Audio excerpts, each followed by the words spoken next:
한국에서도 존경받는 함석헌, 김교신 선생 같은 분들의 스승이신 우찌무라 간조가 자경단에 참여한 거예요. 사진 보면 이 가운데에 쌓여있는 게 죽창하고 세코챙이들입니다.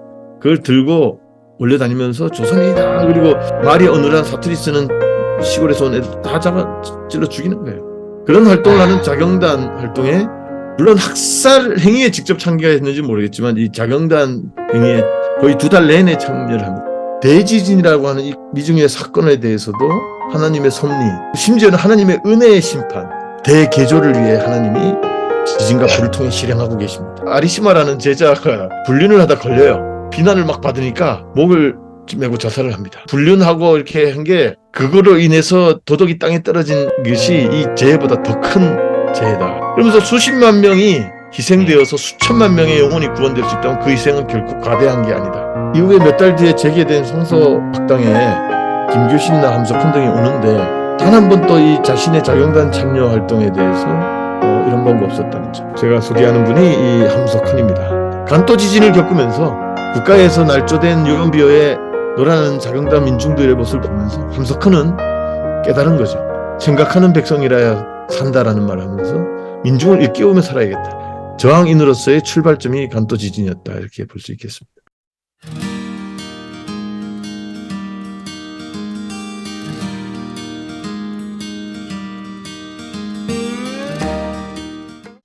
이게 이제 이번에 제가 국민일보에도 보도되는 내용이에요. 한국에서도 존경받는 함석헌, 김교신 선생 같은 분들의 스승이신 우찌무라 간조가 자경단에 참여한 거예요. 그리고 이 대지진이라고 하는 이 미중의 사건에 대해서도 모든 이런 천재지변을 하나님의 경고, 하나님의 섭리, 심지어는 하나님의 은혜의 심판, 우리를 더 좋게 하시기 위해서, 예를 들면 이런 식으로 말하죠. 대개조를 위해 하나님이 지진과 불을 통해 실행하고 계십니다. 명의가 행하는 수술인 겁니다. 우리는 이걸 감사하며 받아들일 일입니다. 그러니까 이게 지금 막 수십만 명, 수만 명이 죽어나가는 중에 이 9월 5일이거든요. 지진 난 지 4일 뒤에 쓴 일기의 내용이에요. 그리고 이 사람은 이제 러일 전쟁이라든가 이런 거 일본이 죄가 있는데 보시면 이제 우리의 죄를 하나님이 책망하시는 때는 지났다. 이제는 우리가 상처를 치유받을 때다, 이런 얘기를 해요. 그거는 이제 그때 막 조선인 학살이 일어나고 있고 조선인들도 많은 희생을 입었는데 과연 그 우찌무라가 말하는 치유의 대상 가운데 조선민중이, 조선인이 포함되어 있었는가에 대해서 좀 의심하게 하는 대목이 아닐 수 없고요. 또 이런 말도 합니다. 천사는 옳습니다. 전능하신 주 하나님, 주님의 심판은 참되고 올바르십니다. 라고 계시록에 써 있듯이 이 죽음들은 일종의 속죄의 죽음이다. 그리고 마지막 경고로서 하나님이 우리에게 주시는 대멸망의 모형이다. 우리는 그 뜻에, 하나님의 뜻에 응답할 준비를 해야 된다. 이렇게 모든 걸 이제 아주 이런 식으로 이제 설명을 하죠. 그리고 정결해지기 위해서 필요한 멸망이고, 또 이런 말도 해요. 아리시마 사건과 이번 재해를 비교할 때 뭐가 더 크냐고 물으면 나는 아리시마 사건이 더 큰 재해라고 말할 거다. 도덕의 타락이 더 큰 멸망이기 때문이다, 이렇게 얘기하는데, 이 아리시마 사건이 뭐냐 하면은 자기 제자가, 아리시마라는 제자가 불륜을 하다 걸려요. 그러다가 비난을 막 받으니까 목을 메고 자살을 합니다. 그게 전부예요. 근데 그 불륜하고 이렇게 한 게 엄청난 윤리적 타락이고 그거로 인해서 도덕이 땅에 떨어진 것이 이 재해보다 더 큰 재해다, 이런 식으로 우찌무라가 말을 해요. 그러니까 이게 좀 약간 좀 이해가 안 되는. 우찌무라 간조 얘기하시는 거죠? 이렇게 자기 제자가 불륜하다 걸려서 자살하는 이런 문란한 이런 행태가 더 지진보다 더 큰 재해다. 그러면서 수십만 명이 희생되어서 수천만 명의 영혼이 구원될 수 있다면 그 희생은 결코 과대한 게 아니다. 그래서 이거를 신일본 건설의 절호의 기회로 삼아야 한다, 이런 식의 이 자국 중심 이제 사고를 또 드러내고 있죠. 일본 제국이 새롭게 또 거듭나는 계기로 섭니다. 이것이 우찌무라의 모습인데 여기서부터 이제 좀 구체적으로 돼요, 논의가. 아까는 천재 자체에 대한 이해였는데 이제는 그 조선인들을 같이 사냥하러 다니고 그 유언비어를 퍼뜨려서 그 조선인 자경단 활동을 뒤에서 이제 백업하던 군대들을 특히 막 이렇게 막 계엄령이 선포돼 가지고 이 각지에서 육군들이 막 도쿄로 몰려오는데 머물 데가 없는 거예요. 지금 보시다 보면 수경을 할 건물이 없으니까 그 우찌무라가 성서를 가르치던 이마이칸 성서 강당을 군부대 수경지로 제공을 합니다. 이것이야말로 가장 적당한 이 성서 강당 사용법이라고 믿었기에 너무나 기뻤다. 그리고 그들이 돌아가는 날 그들에 대하여 깊이 감사하지 않을 수 없다. 백성에게 평안을 안겨주기 위한 군대라고 생각하면 존경하지 않을 수 없고 사랑하지 않을 수 없다. 이런 말을 해요. 그리고 그 본인도 자경단에 지속적으로 참여합니다. 가족과 함께 야경에 종사해 모두가 녹초가 됐다. 사진 보면 이 가운데에 쌓여있는 게 죽창하고 쇠코챙이들입니다. 그걸 들고 올려다니면서 조선이다. 그리고 말이 어눌한 사투리 쓰는 시골에서 온 애들 다 잡아 찔러 죽이는 거예요. 그런 활동을 하는 자경단 활동에 물론 학살 행위에 직접 참가했는지 모르겠지만 이 자경단 행위에 거의 2달 내내 참여를 합니다. 그래서 나는 오직 침묵할 뿐이다. 그리고 10월 달이죠. 이제 이미 한 달이 지났어요. 10월 5일 어젯밤 순번에 따라 자경단 야본을 섰다. 아들 우찌무라 의학사, 이건 의대 나온 아들이고 아들을 따라 나는 딱딱이 소리를 내며 그 띠를 따랐다. 그리고 계속 그치지 않는 것은 사람의 죄악이다. 지진은 이미 멈췄지만 사람의 죄악이 문제고 방화와 절도의 위험은 여전히 존재한다. 우리는 경계하지 않을 수 없다. 이런 말을 하는데 여기서 말하는 방화 절도라는 것은 당시에 대부분 조선인이 하고 다닌다라고 선전 이게 유언비어가 살포되던 때이기 때문에 이거는 이제 조선인의 방화 절도 그 위험에 대해서 상당히 경계하고 있던 우찌무라였다고 볼 수 있습니다.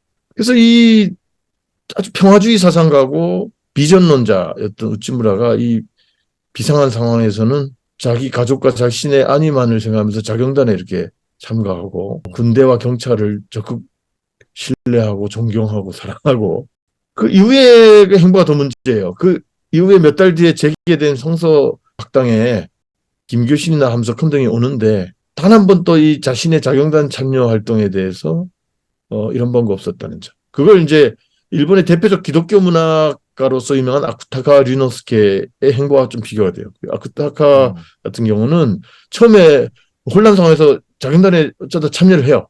근데 이놈들이 너무 막 잔혹한 거예요. 그리고 말도 안 되는 짓 하고 그러니까 바로 이탈을 해 나오고 혼란 와중에 어느 자경단원의 말이라는 자경단을 비판하는 글을 씁니다. 그 밖에도 여러 글을 써요. 아쿠타카 같은 경우는 약간 성찰이 있고 반성이 있는 반면 우찌무라의 이러한 모습 그리고 이후에도 자경단 활동에 이런 방법 없이 한국인 제자들과 함께 1930년에 죽거든요.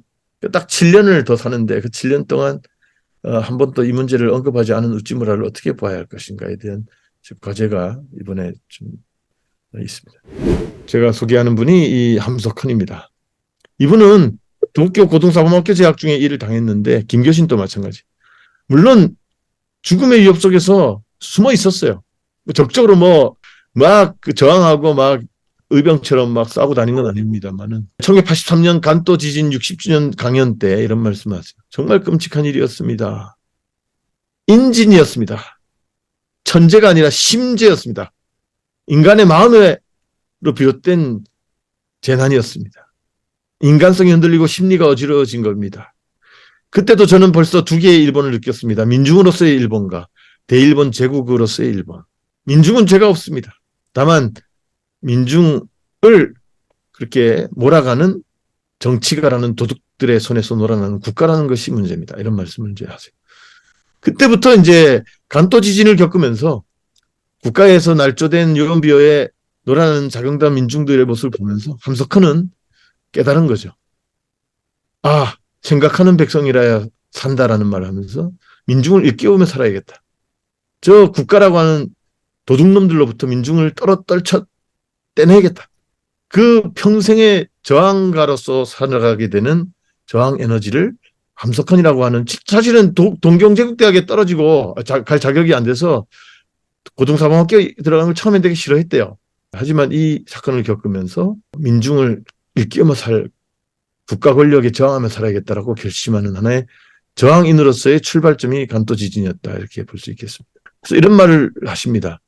민중아, 너처럼 착한 것이 어디 있느냐. 하지만 너처럼 또 어리석은 것이 어디 있느냐. 깜빡 속아 아무 터무니도 없는 이웃끼리 공연히 서로 죽이고 싸웠지. 민중은 어디서나 같은 단순한 인간들이다. 미운 것은 민중이 아니고 그들을 속이고 선동하는 거기도 있고 여기도 있는 지배주의자, 폭력주의자들이다. 이런 말씀을 하시거든요. 이거는 결국 간또 학살 이후에 끊임없이 이어진 난징 학살, 또 우리 해방 직후에 있었던 4.3, 수많은 양민 학살, 4.19, 그리고 광주 학살. 그리고 최근에 이 세월호라든가 이태원 참사로까지 이어지는 모든 국가에 의해서 자행되는 어이없는 죽음들. 이런 것들에 대해서 저항하는 관점을 함석헌 선생은 간또 대지진 조선인 학살에서 하나의 그 저항 에너지의 원천을 삼았던 것이 아닌가. 그리고 이 함석헌이 스승으로 모셨던 우찌무라 간조가 보인 그 인간적 나약함과 한계, 실망스러운 모습들. 이것은 어떻게 볼 것인가 생각할 때 그것은 시대적 사명의 어떤 세대 교체가 이 간또 대지진을 통해서 이루어진 게 아닌가 하는 생각을 봅니다. 그런 면에서 상당히 이 기독교를 통한 이 근현대사에 있어서의 저항의 어떤 세대가 간또 지진을 통해서 상당히 그 일본인 제자들도 요시노 사쿠자나 가시가이 기엔이나 앞에 세대와는 전혀 다른 저항적 모습을 보이잖아요. 그런 것들이 이 간또 지진을 통해서 발견하게 되는 지점이 아닌가 싶어요. 그리고 우찌무라 같은 경우도 사실은 러일 전쟁 때부터 비전론자가 됐지. 그 전에 청일전쟁은 이 타락한 청나라 이 지배로부터 동양 사회를 구하기 위해 어쩔 수 없이 해야 되는 정의로운 전쟁이라는 의존론 펼칩니다. 그러니까 대일본 제국이 행하는 이 청일전쟁은 아주 옳은 전쟁이다라는 의식을 가졌던 젊은 우찌무라였기 때문에 그 이후에 이제 러일 전쟁부터 조금 이상하다고 생각했고 이제 그런 거지. 기본적으로는 일본 제국을 긍정하는 태도가 아주 뿌리에 박혀 있지 않았나 하는 생각이 들고 그런 게 완전히 거기로부터 탈각하지 못했다. 그게 이제 이런 사건에서 또 나이도 먹어가니까 이제 한계로 드러난 것이 아닌가 하는 생각이 들고 그리고 뭐 본인은 죽을 때까지 침묵해요. 이 문제에 대해서. 함석헌, 김교신 앞에서도 한마디도 안 하고. 그러니까 그런데 그 성서의 연구라는 그 잡지에다가 다 그 일기를 썼기 때문에 김교신, 함석헌도 다 그 읽었을 거거든요. 선생이 자경단까지 했네 이러고. 근데도 그 옛날 분들은 선생을 그렇게 막 비판하고 이런 거 좀 우리 유교적 그런 것도 있어서 안 걷는 것 같아요. 본인이 그냥 저항인으로서 이제 살면서 그걸 이제 채워간 거고. 그리고 이 우찌무라의 야마모토라는 제자나 또 스즈키라는 제자는 이상훈 목사가 발표했지만은 우찌무라 다 1930년에 죽고 나서 해방 전쟁 끝난 다음에 막 여기저기서 우찌무라 선생은 뜻이 있어 그 참여한 거다. 오히려 뭐 전악한 행위를 하러 다니는 저 무절제한 자경단 애들을 단속하고 훈계하기 위해서 그 참여하신 거다. 본인은 죽을 때까지 침묵했는데 그 제자들은 몇십 년 지나서 선생을 옹호한답시고 막 그런 말을 해요. 근데 그거에 대해서는 좀 예를 들면 도이아키오 선생이라는 도시자에서 교수하신 그 역사 신학 교수하신 분도 이거는 좀 이상한 말이다라고 좀 비판을 하신 글도 있고 그래요. 그래서 그 우찌무라 본인은 극한 침묵한 문제에 대해서 제자들은 엄청 설레발이 치면서 그걸 또 변호한 사례들이 있는데 그거는 또 그거에 대해서 또 비판을 해야 될. 그러니까 한 대사상가를 성인화하는 작업이 지금까지 진행됐고 한국에 또 대단한 분들의 선생이니까 또 까방권이 생겨서 한국에서도 아무도 안 건드는 존재가 됐고 그러다 보니까 이 100년이 흐를 지경까지 이게 모르는 상태에서 온 것 같아요. 자, 유튜브 구독과 댓글, 좋아요, 조댓구 남겨주시기를 부탁드리면서 인사드리겠습니다. 감사합니다. 감사합니다. 근데 이 주제 자체가 하드코어이기 때문에 재미가 있기가 어려워. 하드코어가 아니라니까 이게. 좀 그리고 뭐가 하드코어예요? 심각해. 이렇게 웃으면서 하기도 좀 그렇고 이런 주제예요. 왜 나를 와서 하라 그래가지고 이렇게 또 날먹한테 야단 맞고.